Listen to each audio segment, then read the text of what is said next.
Alright, welcome to the week 2 training. Hopefully you all had a good week and stayed hydrated and not as hot.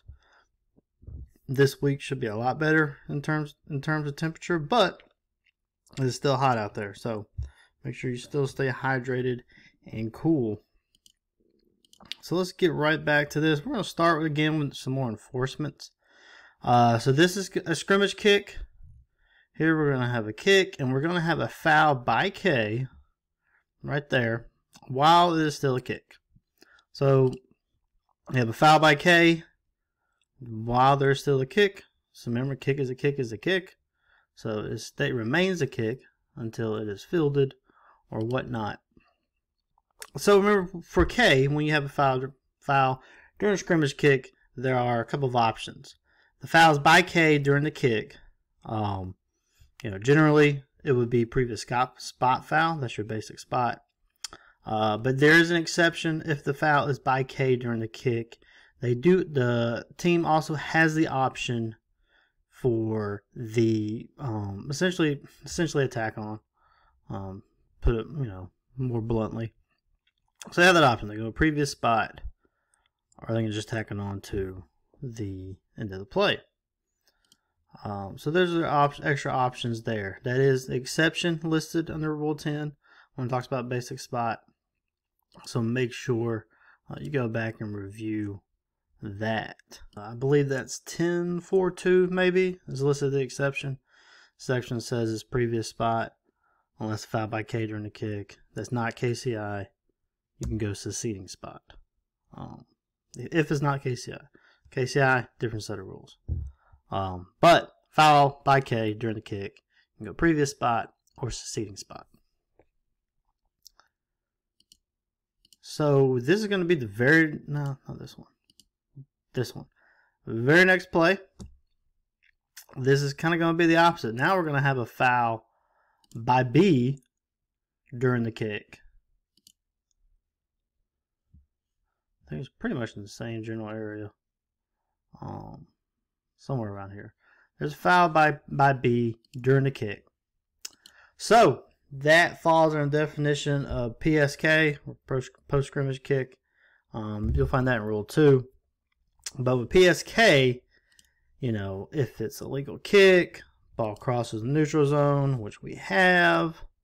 It was during the kick, so the kick is not ended, which we have a muff, so the kick is not ended yet. And K is next to put the ball in, or K is not next to put the ball in play. And you have foul by R, then PSK. So in that option, PSK essentially is a seceding spot, so you tack it on. So,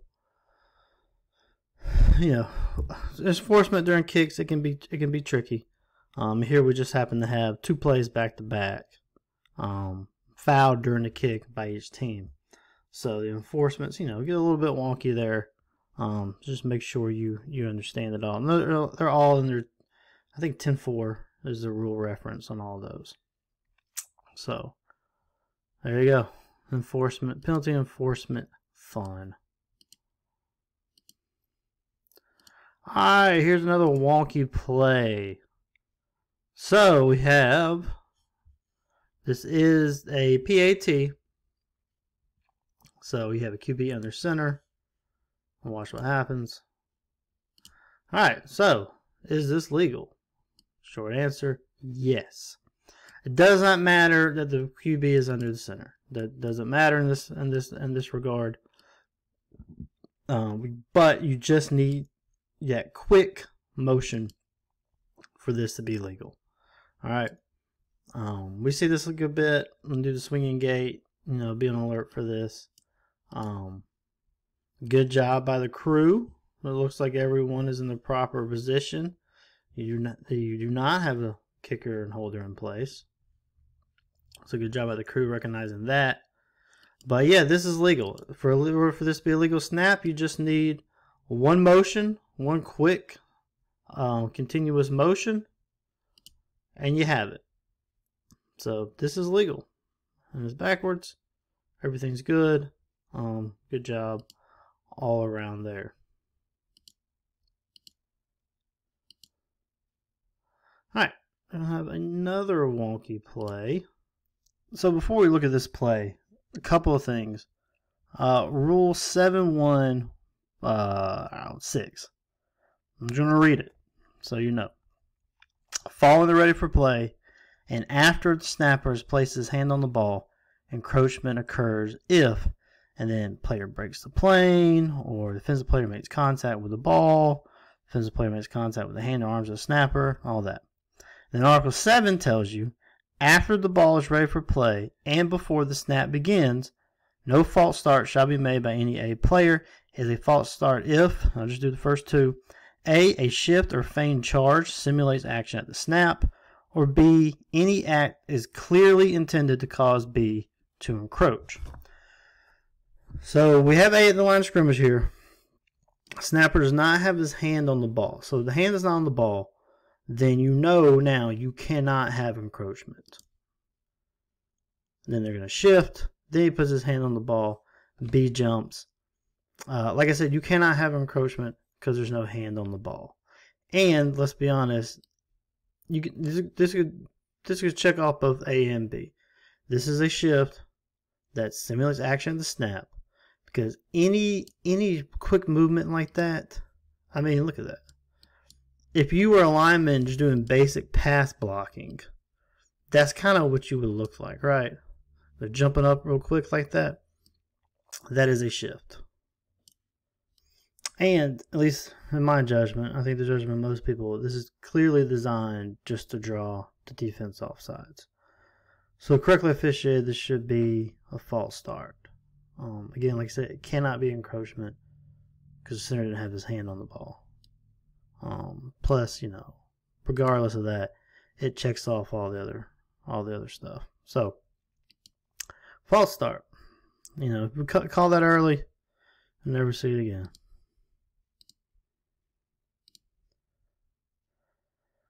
Alright, you're gonna see, we don't see this a whole lot, so when we see it very clearly, I like to showcase it. Roughing the passer, ball's out, clearly 2 or 3 steps. Not that, you know, that's defined by the rule, but, you know, if they have the chance to let up and they do not, and they still deliver a hit, it's roughing the passer. He clearly had all the time in the world to let up. Chose not to. Live a hit. Roughing the passer. And remember, open hands does not matter on the passer. Yeah, so even though he initiated with open hands on the passer, it does not matter. This is still roughing the passer. So good call right there. Alright, kind of a weird play here. We're going to have an attempt to dump the ball. And we'll talk about the mechanics of this while we have the opportunity to. So, quarterback dropped back the pass. He is now clearly outside of the tackles, pocket, tackle box, whatever we're going to call it.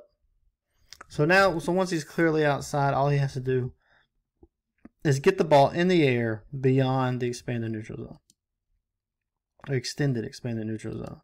So in this case, he's going to hit the down marker. Just straight up hit it. This would not be intentional grounding. If it hits the down marker, then we're going to, you know, appropriately assume that the ball was going to cross the line of scrimmage in the air. So it's not intentional grounding. Let's talk about the mechanics a little bit. It is on the referee to know whether or not he is outside the tackle box. Generally give them about 2 steps. If they go more than 2 steps, they're outside the tackle box. And then you got to rely on help from your wings about going beyond the expanded neutral zone. Extended expanded neutral zone. So that's all you kind of rely on your wings. When this happens, you know, R's, make sure you kind of just make a mental note of where the ball was thrown from. You can run to the spot or just make a mental note, whatever you want to do. But we have to know where the ball was thrown from because that's our spot of the foul. So where we assess the penalty from.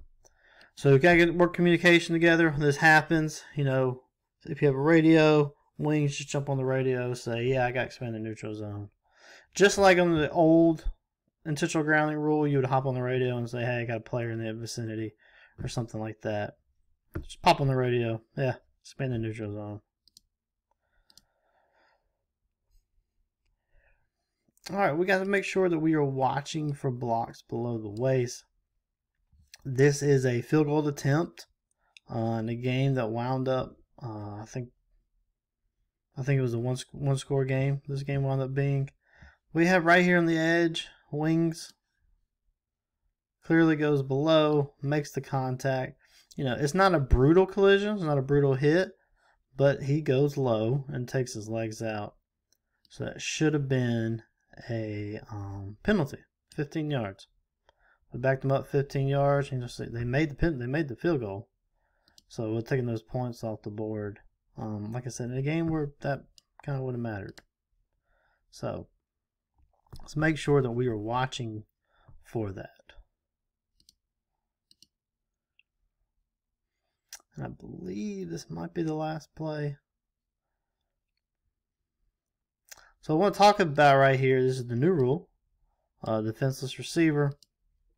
We don't have the best angle here, so I just want to talk about, really want to see an end zone view here. But a couple of things here. If the defender here is going for the ball, if he's making a legit attempt for going for the ball here, then my judgment is this is not a foul. Because the rule does say if he's making an attempt for the ball, it would not be a foul. And again, it's hard to tell at this angle, especially then the camera shifts, so it really kind of throws everything off. But I'll just say this, if he is going for the ball and the contact occurs, you have no foul. If he's not going for the ball, he's just trying to blow up the receiver, then you have no foul. In this view, I'm inclined to think he's going for the ball. But again, I would need to see a better angle. Of course, you know, if you're the deep making that call, you know, the angle you have is the angle you have. So I just want to use this just to kind of emphasize, going for the ball, no foul. If it's a legit attempt, not going for the ball, he's just going to blow up the receiver, then you would have a foul. All right, everyone, good luck this week. Hope everyone has a safe game and, you know, make the right call.